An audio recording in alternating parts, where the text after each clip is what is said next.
look at Part 1. Part 1. Listen to the news report about a robbery and then complete the notes from the detective's notebook. First, you have some time to look at questions 1 to 6.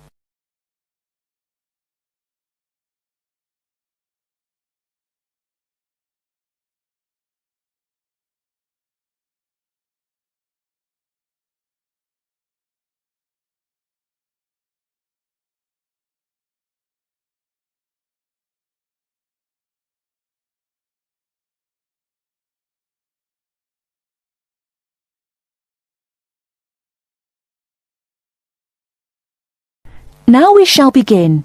You should answer the questions as you listen, because you will not hear the recording a second time. Listen carefully and answer questions 1 to 6. There has been an armed robbery this morning at the Halifax Building Society's branch in Edward Street.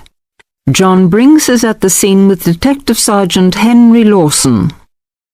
Detective Sergeant, can you tell us what you know about the robbery? Yes, the raid took place this morning shortly after 11:30 when a man accompanied by a woman went into the offices of the building society and asked to see the manager. There were no other customers in the building at the time. They were let into the manager's office and the woman produced a gun from her handbag. Then they took the manager back out of his office and made him tell the cashiers to hand over all the money they had in the tills and in the safe. It came to about $25,000. Presumably, you have a number of witnesses. Yes, we have a good description of both of them. The man was about 1 meter 80 centimeters, around 35 years of age, with blue eyes and short curly red or ginger hair. He was wearing jeans, a green sweater, and a 3/4 length blue coat. When he spoke to the cashier when he came in, he called himself Mr. Erickson, but we doubt whether that is his real name. But we do know that may be his real name. He also spoke with a strong Scottish accent, which may help us to trace him. Before you hear the rest of the conversation, you have some time to look at questions 7 to 10.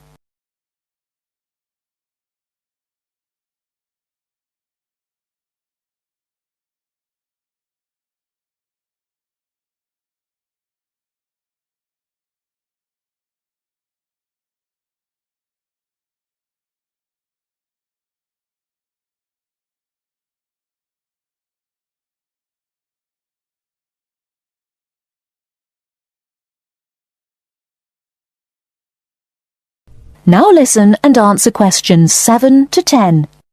And what about the woman? Now, she is in her early 20s, slim and quite tall, about 1 meter 70 centimeters. She was wearing a long white raincoat, which was quite loose-fitting, and which she didn't take off. She had a beige handbag, which they used to hide the gun in. She's got straight, shoulder-length blonde hair, blue eyes, and like the man, has a noticeable accent. Do you have any other information? Yes, the car they used was seen by 2 or 3 people. It's a blue or dark blue Ford Escort, and we have the registration number. And it's G595ERI. I'll say that again. It's G595ERI. Now, the car was stolen from Bishopstone just over a week ago, so if anyone has seen it in the last week, we would like to hear from them. We also know that the car's front left headlight was broken when it was stolen, and is still broken, we think. So, you would like information from the public about the car? Yes, and the people. We're appealing to anyone who thinks they may recognise the 2 robbers or know anything about the car. We've set up an incident room in Swindon and the telephone number is 774529. So we would like people to ring us if they have any information. And of course, all calls will be dealt with in the strictest confidence. Thank you very much. Thank you. And the number again, if you have any information, is 774529. And now back to the studio. That is the end of part 1. You now have half a minute to check your answers.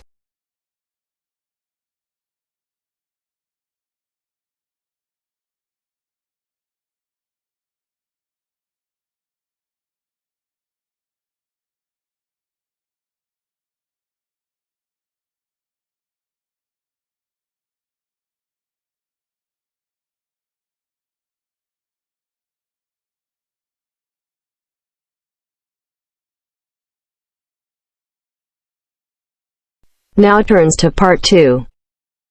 Part 2. Listen to the conversation between two students, John and Carol. They have a list of the names of authors whose books have been given to the library. They have to classify the authors as writers of cookery, sports or travel books. First, you have some time to look at questions 11 to 15.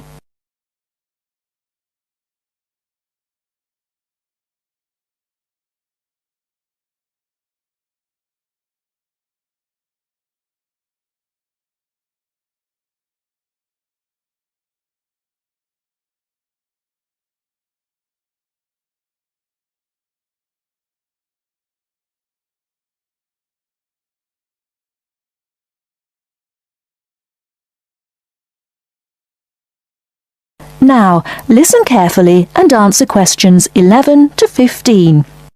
This is a great collection of books, isn't it? Very impressive. Who gave them to us? Apparently the donor was a book reviewer. There are a lot of books about sport. Here's one, My Life in Cricket. Well, that's certainly sports. Who's the author? Peter Adams. He also wrote Journeys Through Spain. Did he? Next one is Stephen Bow. He wrote Summer Barbecues, Cooking for Singles, Dinners by Candlelight. Anything else? No. Do you have anything by Pam Campbell? Wanderings in Greece, My Life in Russia, Travels in the Amazon, and Pam Campbell's Guide to a Successful Trip. Sounds like she got around. My next one is C. Ketzik. He has a list of books about football, the World Cup, Heroes of the World Cup, Playing with the Round Ball, Soccer for Everyone. That's enough. He was a one-topic writer. Ari Hussein, however, wrote about cooking and travel. His series of cookbooks is called Living and Cooking in Spain, Living and Cooking in China, Living and Cooking in Brazil. He's been everywhere. I've got a specialist here, Sally Innes on tennis. Here are some of her titles: Improve Your Serve, Tennis for Everyone, Tennis Forever. Before you hear the rest of the talk, you have some time to look at questions 16 to 20.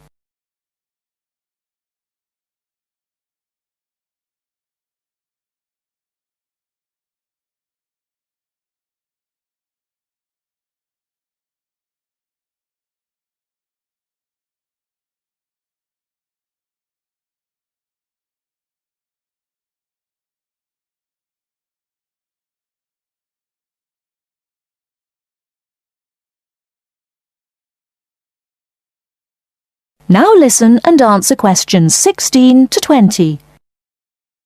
Sally Innes on tennis. Here are some of her titles: Improve Your Serve, Tennis for Everyone, Tennis Forever. Meg Jorgensen has 3 books, one in each category: Cooking for Health, Sport is Good for You, and Travelling in Australia. A varied talent. Who's next? Bruno Murray. He wrote children's books, a whole series called A Child's Guide to, and then the name of the city. Oh, you mean like A Child's Guide to London? Yes, that's right. He seems to have stayed in Europe. Ruby Lee, however, has just one book. It's called The Emerald Isle, and it's all about Ireland. Apparently she went around Ireland on foot. Jim Wells wouldn't like that. His books are all about motor racing. Nice photos of old racing cars. Don't you love the goggles on the driver? They do look strange, don't they? I think we're nearly finished. What did Helen Young write? Summer menus. Food for thought. She also did a book of Chinese recipes. Cantonese, I think. OK. That's dealt with the first box. Let's stop for a minute. That is the end of part 2. You now have half a minute to check your answers.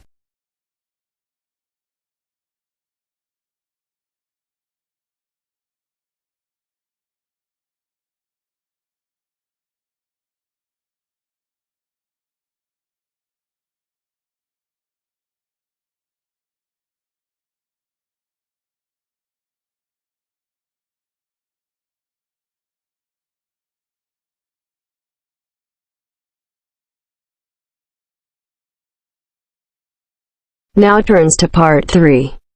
Part 3. You will hear a discussion between two students, Rosie and Mike, and a university tutor. In the first part of the discussion, they're talking about a survey they have conducted on local entertainment. First, look at questions 21 to 26.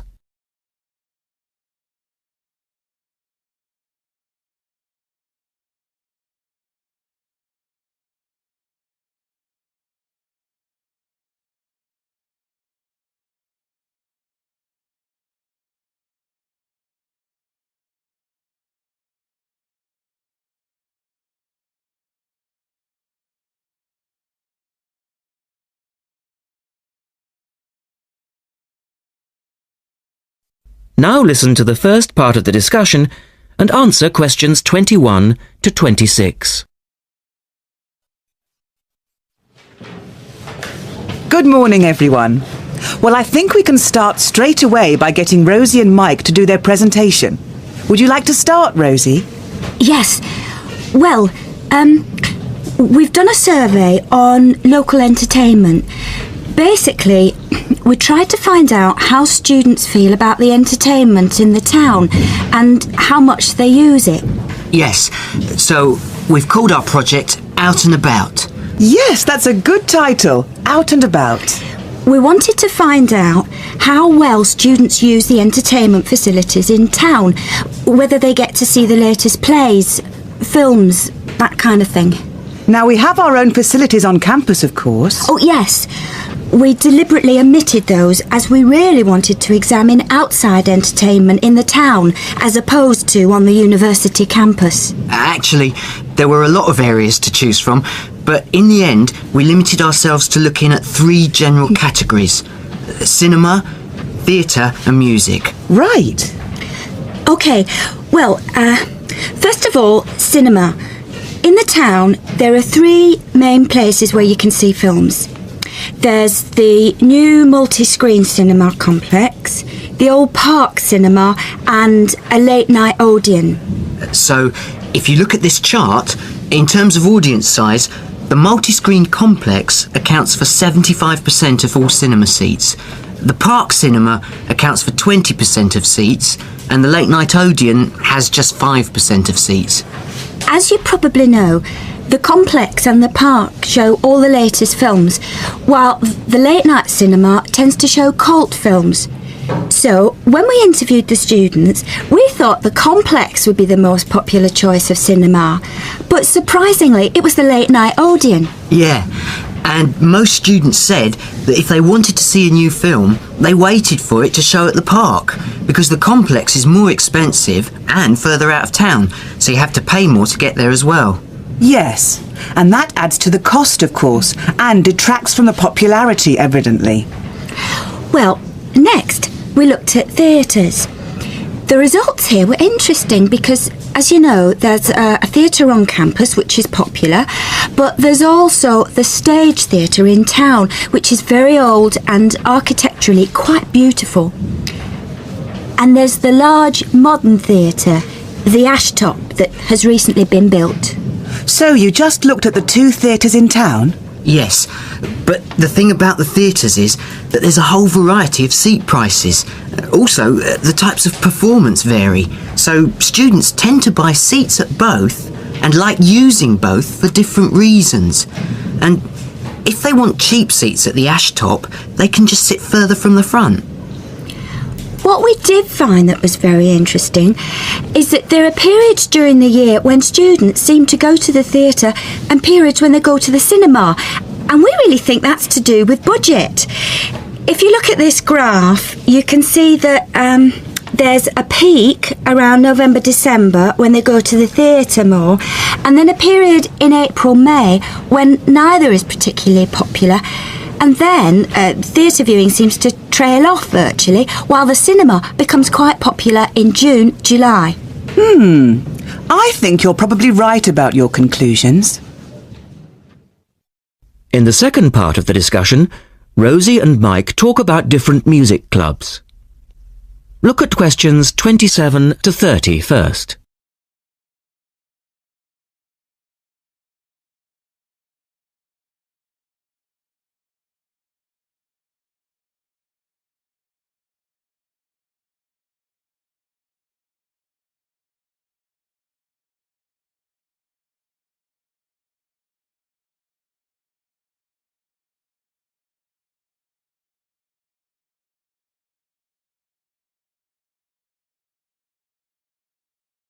Listen carefully and answer questions 27 to 30. Well, lastly, we looked at music, and this time we were really investigating the sort of small music clubs that offer things like folk or specialise in local bands. So not musicals as such? That's right. We looked at 3 small music venues and we examined the quality of the entertainment and the venue and gave a ranking for these. A cross, meaning that the quality was poor, a tick, meaning it was okay, and 2 ticks for excellent. First of all, the Blues Club, which obviously specialises in blues music. This was a pretty small place and the seating was minimal, so we didn't give that a very good rating. No, we don't recommend that one really. Then the Sansu, which plays a lot of South American music. It was a big place, very lively, good performers, so 2 ticks for that one. The Pier Hotel is a folk venue, a good place for local and up-and-coming folk artists to play. Not the best of venues as it's in a basement and a bit dark, but the quality of the entertainment was reasonable and the lighting was very warm, so we felt it deserved an average rating. Now finally, there's the Bald Rock Cafe, which features big rock bands and is pretty popular with students, and we enjoyed ourselves there as well, so top marks for that one. And then, did you get any information from the students as to which of the clubs they preferred? That is the end of part 3. You now have half a minute to check your answers.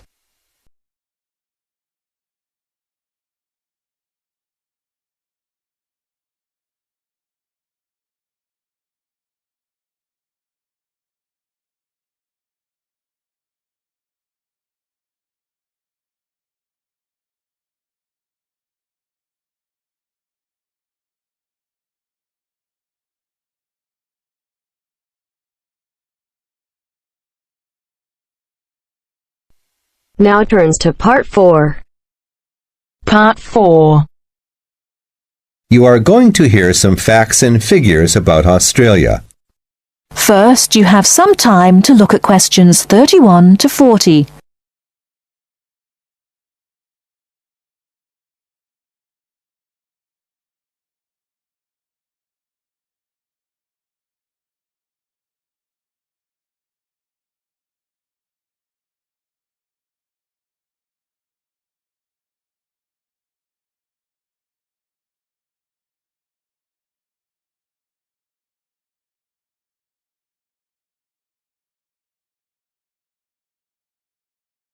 Now listen carefully and answer questions 31 to 40. Now I should tell you that the country of Australia is made up of 6 states and 2 territories. These are the Australian Capital Territory, New South Wales, the Northern Territory, Queensland, South Australia, Tasmania, Victoria, and Western Australia. The national capital is Canberra. Right, let's turn to the Australian economy. Australia has a prosperous Western-style capitalist economy. Australia is a major exporter of agricultural products, minerals, metals, and fossil fuels. commodity prices have a big impact on the economy. Australia suffered from the low growth and high unemployment typical of the OECD countries in the early 1990s, but the economy has expanded at reasonably steady rates in recent years. In addition to high unemployment, short-term economic problems include how to balance output and inflation and how to stimulate exports. The economy is made up like this: agriculture, 3.1%, industry, 27.7%, services, 69.2%. The labor force has a similar pattern. The total labor force is 8.2 million. 34% work in finance and services, 23% work in public and community services, 20% work in the wholesale and retail trade, 17% work in manufacturing and industry, and 6% work in agriculture. What are the chief industries of Australia? They are mining, industrial, and transport equipment, food processing, chemicals, and steel. What are Australia's main agricultural products? They are wheat, barley, sugarcane, fruit, cattle, sheep, and poultry. And who do we sell our products to? At present, our chief export market is Japan, which takes 24% of our exports. After that, South Korea takes 8%, and New Zealand and the U.S. each take 7%. In years to come, however, we expect China to become a significant trade partner. China already supplies 5% of Australia's imports. This is the same amount as New Zealand. Meanwhile, we take 1/5, in fact 22% of our imports from the U.S., 17% from Japan, and 6% from the UK. So what sort of things does Australia import? Well, we import a lot of machinery and transport equipment, especially computers and office machines, also telecommunications equipment, and in addition we have to import oil and petroleum products. So let's move to the subject of communications in Australia.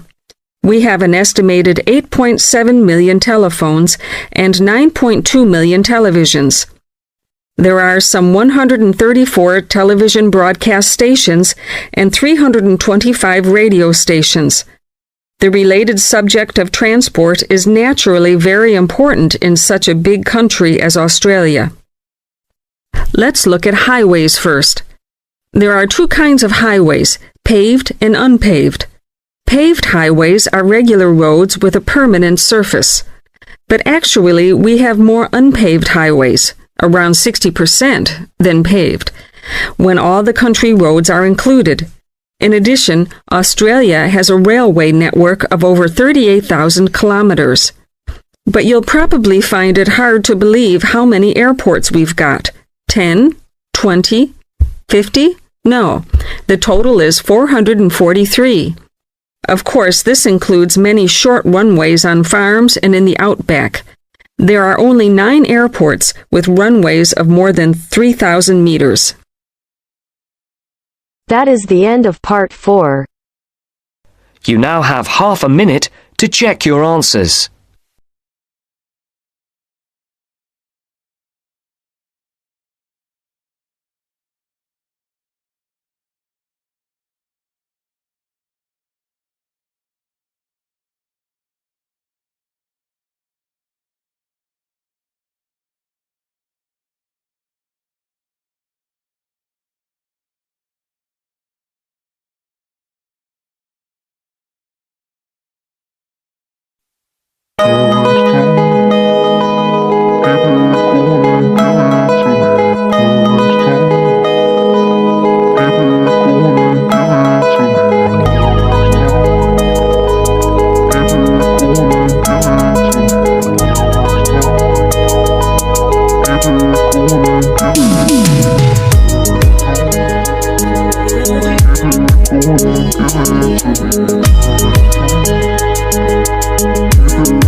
Go ahead, give it to me.